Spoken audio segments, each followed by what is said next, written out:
So bali ngayon nga guys ay araw ng linggo at tara, samahan nyo ako magsimba. At syempre ang kasama ko magsimba ang napakaganda kong asawa. Ayun o, grabe iba talagang pakiramdam pag nasa loob ka ng church at may mga kasama ka nagpupuri at sumasamba sa kanya. Hi guys, welcome to Kuy Smacking. Tara, samahan nyo akong magsaya, mag-explore at magkwento. Simulan na natin.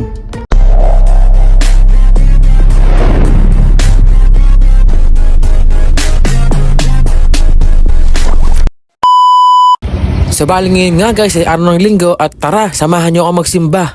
Bali ang oras nga ng simba namin ay 7 AM kaya alas 6 pa lang ng umaga ay gising na kami para gumayak. Opo, tama po kayo narinig, 7 AM po ang start ng simba namin. Ewan ko ba naman ba't sobrang aga pero wala, sanay na rin kami. Kaya tara, isasama ko kayo magsimba.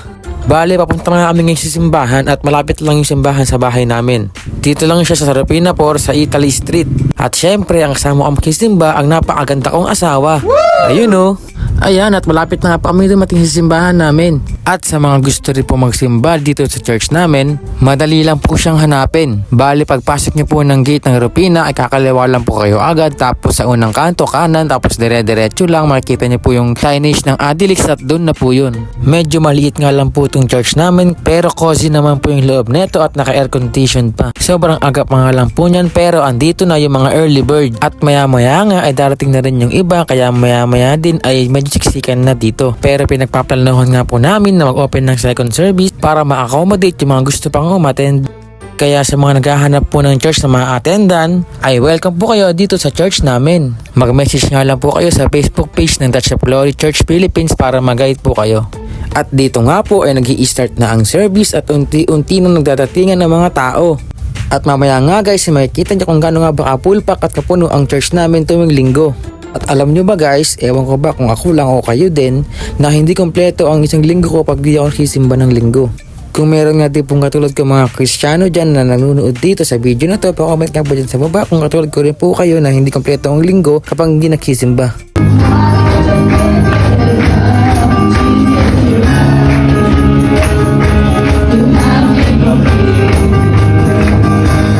At ayan nga guys, medyo puno na ang simbahan. Wala pa nga po dyan yung mga iba naming kasama, kaya kailangan na po talaga namin mag-open ng second service.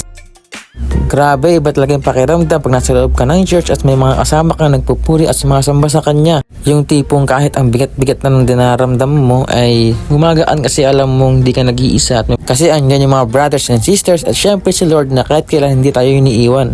Wow, grabe, ang sarap naman nun.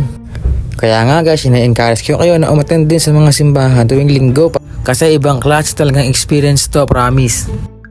Bali, ang pinaka-head pastor nga ng church namin ay ang kapatid ko na si Pastor Paul at ang kanyang assistant naman ay ang tatay namin na si Pastor Aldrin. Huwag kayo mag-alala guys, mababait niya, hindi sila nangangagat. So ayun guys, hanggang dito muna ang video natin. Salamat sa pagsama ninyo sa amin. Bye-bye!